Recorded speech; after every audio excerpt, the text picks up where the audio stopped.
morning, everybody. I declare the meeting open at 6 p.m. This ordinary council meeting will be video recorded and the recording is published on the Shire of Dundas website. The Shire of Dundas recognises the Nudgee and Meaning traditional custodians in the Shire of Dundas and pay our respects to their elders past and present. We have no those attending electronic means. Item 2, declarations, any financial interest, proximity, partiality, any gifts. All present, we've got apologies, we've had public galleries, applications to leave absence, any applications to leave absence. We have no responses to previous public questions. Other questions on? Okay. Does anybody have a question? Mr. Booth. Mine relates to the upcoming 2 options for the change of the Shire logo. So I just have a question to put the Shire about that. I'll just get myself organised here for once in my life. Yeah. I thought it was fixed later. We have actually sent it through, so Here we go. we'll probably drop the applicant line. Radio. Need my name and address. Yep. In the web. 78 Goodleaf Street, Norseman, 6443, Western Australia. My question is, and this is just to lead up to it, considering that the current Shire of Dundas logo is less than a decade old, and in my opinion identifies our turf very well, I cannot rationalise the necessity to change it. Especially given the cost of change, produce new signage, staff clothing, stationery, etc., etc. The list will be long and expensive with no real benefit to community. My question is, will the Shire of Dundas councillors consider changing the planned process that includes 2 new options to include a third option that states that the current logo is just fine and will remain as it is? So that is my question, and after that, signing off. Thank you. Yes, point well made. That probably can be a third option, I think, because we didn't really consider that and we probably should have as a third option. So we'll, at our breakfast on Thursday morning, we can have a look at that and yeah, and throw that into the mix, I think. Yeah. All right. Anybody else have any questions? All right. Thank you. Item 7. Confirmation of minutes of the previous meeting. 7.1 minutes of the ordinary meeting of council held on 20th of May 2025. Recommendation of business. Move the recommendation. Councillor Hogan, thank you. I'll second it. Councillor McLaren, thank you. Would you like to speak to that, Councillor Hogan? Yeah. Councillor McLaren? Anybody have anything that they feel needs amending? Any questions? Anything arising from those minutes? No. Have a recommendation that the minutes of the ordinary meeting of council held on the 20th of May 2025 be confirmed as a true and accurate record. Those in favour? Thank you. Item 8. Petitions, deputations, presentations. Reports of committees. 8.1.1. The GPROC. So the GPROC meeting was held on Friday the 30th of May. It was hosted by us here at the Shire of Dundas. On the Thursday evening prior to the meeting, we hosted a dinner for the attending GPROC members, and I would like to acknowledge our staff for, once again, doing a fabulous job of feeding and entertaining us, and not a bottle of champagne or an oyster in sight, just in case anybody's wondering, because that's frowned upon apparently. But yeah, they're superstars, so well done them. City Councillor Bowler gave a presentation on issues around antisocial behaviour and Aboriginal homelessness. There is no one-size-fits-all solution. Metro solutions don't work in the regions. Alcohol and drug use are the root cause, and although local government is the closest to their communities, funding does not flow to them to address issues on the ground. The services which are available are fragmented and ad hoc. It's recommended to strengthen partnerships with communities, establish wraparound services, expand safe passage home services, and work on harm minimisation and community safety measures. The withdrawal of the cashless debit card has created more issues. A proposal by Leonora and Laverton to increase funding for services to address those issues, which was taken to Minister Rishworth, was pretty much defeated. There's an update from the local government department. The department name will change from, this is following the election, the department name will change from the Department of Local Government, Sports and Cultural Industries to the Department of Local Government, Industry Regulation and Safety, which will replace the old Department of DMIRS, which was the Department of Energy, Mines, Industry Regulation and Safety, and also create a new department, which will be the Department of Creative Industries, Tourism and Sports. So those changes will start to take effect from the 1st of July. The new Minister for the Goldfields Esperance region, because this was the first election where we no longer have different areas of the state for the people in the Legislative Council. So we're all just one state. So they have appointed ministers for each region. Our minister is David Michael. He also holds the portfolios of Minister for Mines and Petroleum, Finance, Electoral Affairs, and is the Leader of the House. So he was at our meeting. The role of the regional ministers will be to bring issues from the regions to Cabinet and to make sure things don't sit, as he said, in the hidden tray. We'll see how that goes. He took some questions in relation to social housing and mining. State is currently undertaking a seismic array to establish mineralised areas of WA, presumably to alleviate the issue that we have in trying to get land released in mining areas, because they just say someone might want to mine it, so we can't put any industry anywhere. So hopefully that seismic study should solve that problem. They're also taking action on the old state batteries to solve issues of waste material, risk evaluation to communities and any tourism potential. State budget will be handed down on the 19th of June with a focus on election commitments. The Minister also had a tour of our airstrip facilities. He was pretty impressed with our vanadium battery solar powered setup, so that was good. We had a presentation from the Shire of Ashburton, who've undertaken a local government Bank of Australia feasibility study with KPMG. So this initiative was brought about by the rapid decline in access to banking services throughout the regions. So 2 licensing models were considered, both involving significant complexity and cost.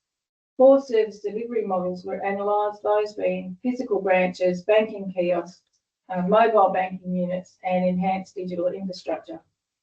At this stage, it's recommended that a phased hybrid approach would be the best proposal to ensure sustainable banking solutions, and the findings they will take back to the local government conference in Canberra next week.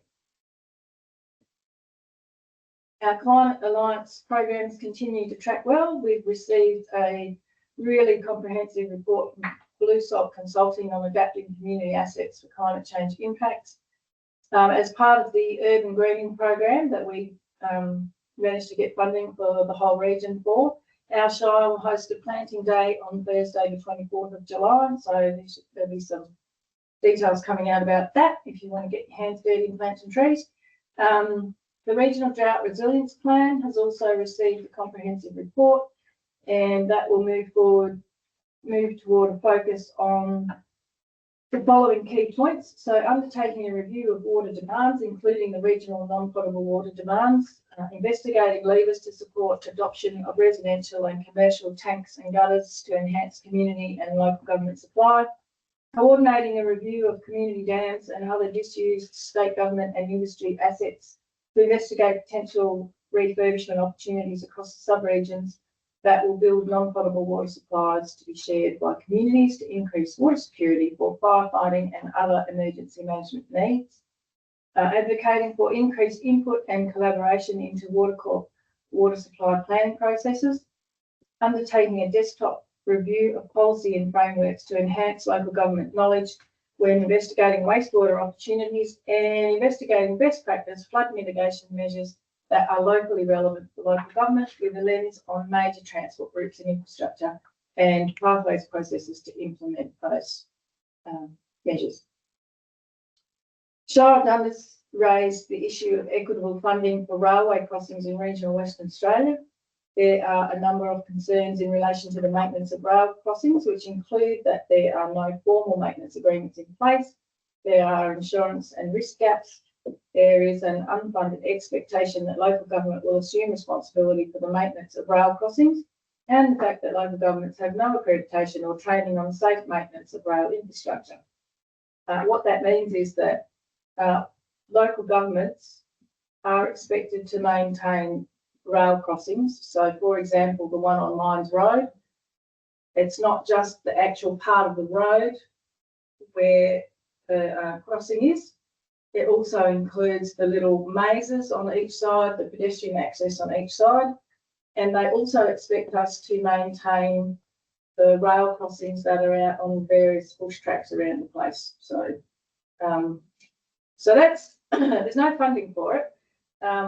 There is a really ancient agreement that was signed in 2014 with this shire that didn't actually come to council, and that needs to be updated. And Walga is currently undertaking some negotiation on a revised interface agreement with ARC Infrastructure, which should be released soon for comment. So the GBROC supported the Dundas motion for full funding, state-funded training programs and rail infrastructure compliance audits, and no responsibility without formal agreements in place. A part 2 was added to the motion to also call for the installation of lights on rail carriages, and I have absolutely no idea why we've been banging on about that for 10 years and they can't just put lights on rail carriages. I don't know what the issue is. In preparation for the upcoming reform to audit and risk committees, whereby it will be necessary to have an independent chair who cannot be an elected member nor a local government employee, the GBROC considered a proposal to appoint a shared independent chair for our region. So each local government will take to their council and bring back to GBROC for the July meeting. The next GBROC meeting will be hosted by the Shire of Coolgardie in Canberra on the 25th of July.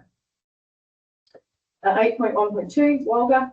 So the next Walga State Council meeting will be held in Perth on the 2nd of July. Walga is currently working on a study of how other jurisdictions have handled the process of rating renewable energy facilities.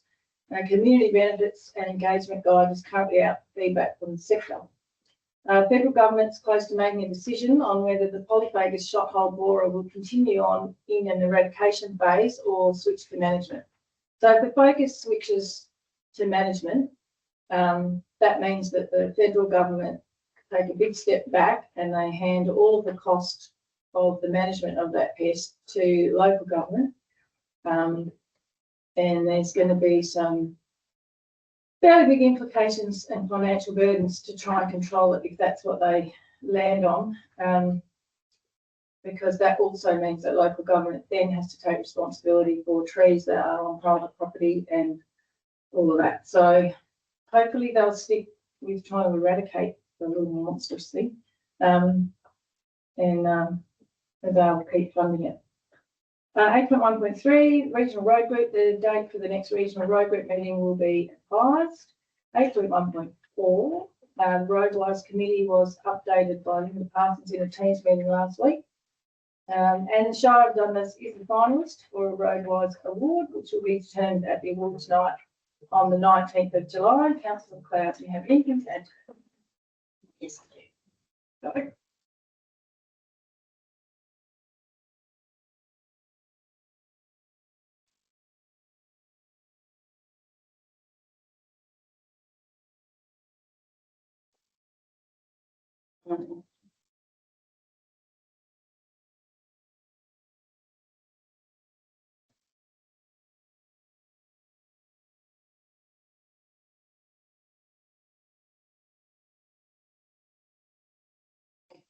So on the 12th of June, we had presiding member, Councillor John Miley, deputy presiding member, Councillor McLeod, Barry Hammer Clothing Manager Works and Services, DCO Palmer Turner, CEO Keith Richard, and Linda Parsons.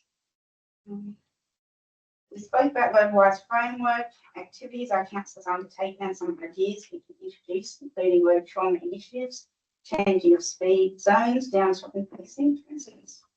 The shopping strategic plan was discussed along with strategies for supporting the community and exploring additional opportunities to strengthen best road safety practices.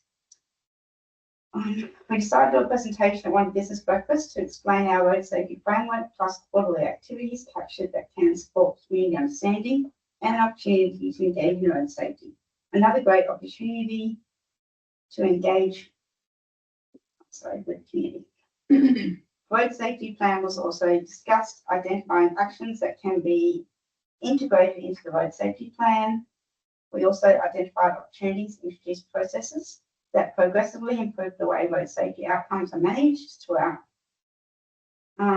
Also, what activities we can record, plus other activities that the government has already undertaken.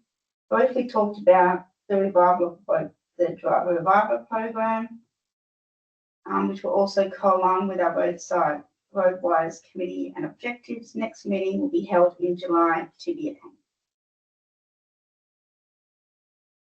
That was it. Thank you. Sorry, Councillor Delaney, we told you right last year. We are. Jim's eligible.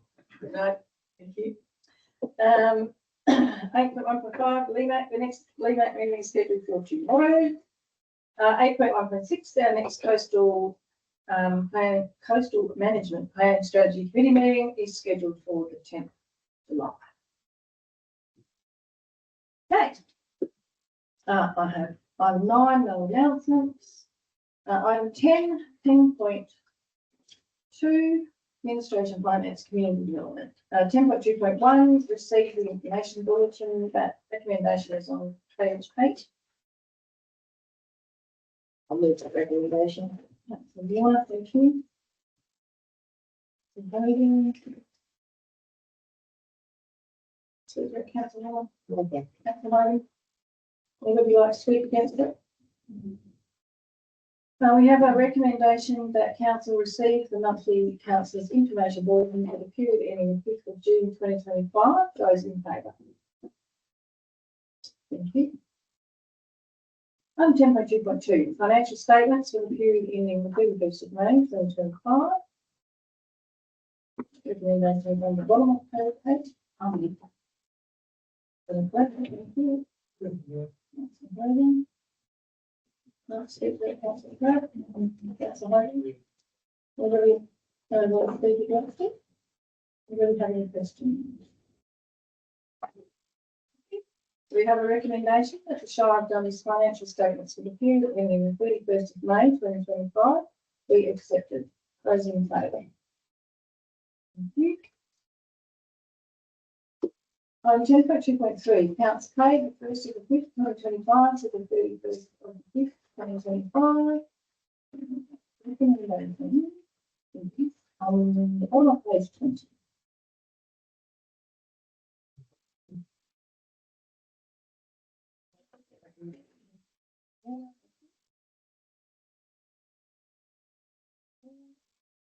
Do you have any questions?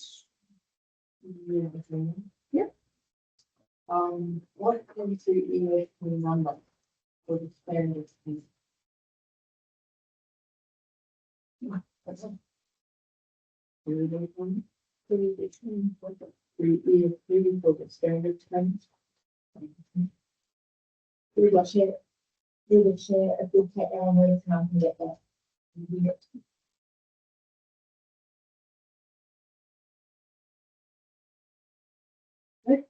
Anybody else have a question? Right, we have a recommendation that the Shire of Dundee's monthly accounts paid from the 1st of the 5th, 2025 to the 31st of the 5th, 2025 be noted. Those in favour?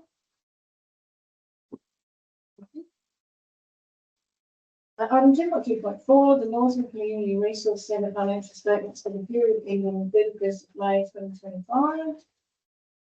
Recommendations at the bottom of page 23. That's 25. And second.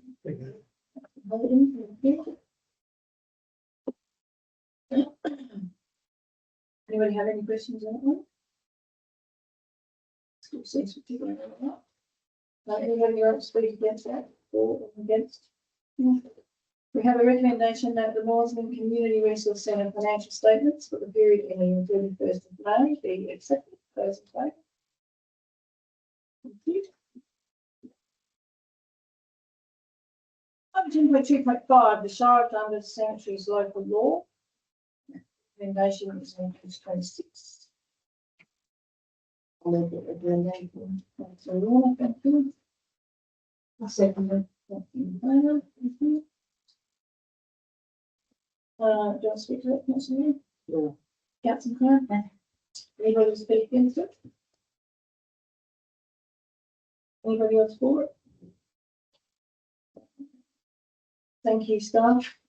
Done a good job. Right, we have a recommendation that Council 1 notes the submission received for the Shire of Dundas Cemeteries Local Law 2025. 2, resolves to make the Shire of Dundas Cemeteries Local Law 2025 as contained in papers relating with the purpose and effect of the local law being the purpose to provide for the orderly management of the Northern Cemetery and to create fences for inappropriate behaviour within the cemetery grounds, and in effect to ensure compliance by all persons engaged in the administration of the cemetery, burying deceased in the cemetery or otherwise providing services to or making use of the cemetery. And 3, authorises the use of the common seal by the President and CEO as required in the lawmaking process. Those in favour? Thank you. Item 10.2.6, advertising of 2025-2026 proposed differential rates. Recommendation is on page 30. I'll make it. Councillor McLeod, thank you. Second. Councillor Maloney, thank you. Do you like to speak to that, Councillor McLeod? No. Councillor Maloney? Anybody against? Anybody else for? Okay. We have a recommendation that the council authorise the chief executive officer to give local public notice in accordance with section 6.361 of the Local Government Act 1995 of the intention to impose the 2025-26 GRV and UV differential rates as per table there. 2, publish the 2025-26 statement of objects and reasons explaining the proposed rates and minimum payments intended to be imposed. 3, seek submissions in relation to the proposed imposition of 2025-26 differential rates and minimum payments as required by legislation. And 4, following close of the notice period required by legislation, inviting submissions noted above, prepare a report for council to consider any submissions as part of the budget adoption process. Those in favour? Thank you. 10.2.7, annual electors meeting in 2025. There's a recommendation on the bottom of page 33. Councillor Hayden, thank you. Second. Brown, thank you. Let's speak to Councillor Hayden. Councillor Brown. Would anybody like to speak against it? Anybody else for it? Okay, we have a recommendation that the Shire of Dundas Council notes the motion of no confidence as presented and carried by 5 electors during the annual meeting of electors held on the 10th of June 2025. Those in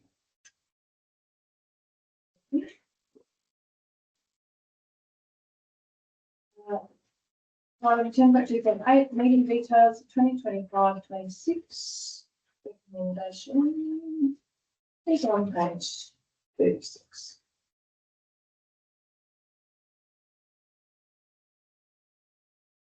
Make that recommendation. Thank you. I'll second. Brown, thank you. Councillor Brown. Anybody like to speak against it? Yeah, well. Yeah. These meetings in, Euclid, I'd be honest with you, I just feel they're a waste of time. A waste of council's time going out there, people's time, waste of money. And I think this has to be looked at. Okay. Looked at in what sort of way? Well, let's look at our expenses, number one. our time.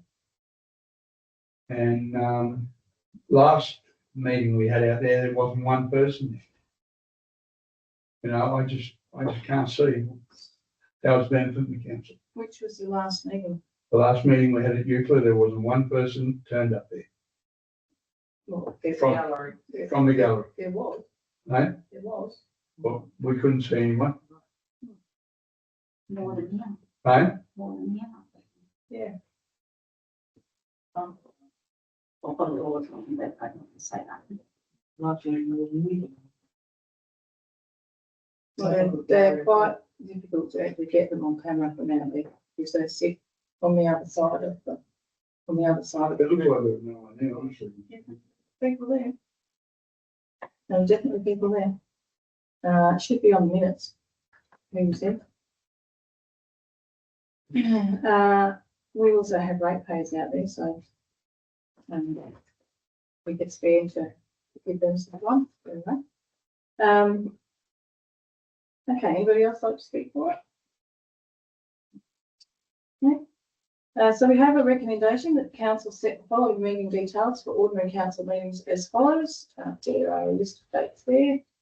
And that any further public meetings that are held throughout the year, such as special council meetings, audit and risk committee meetings, and electors meetings, are set as determined by the council. Those in favour.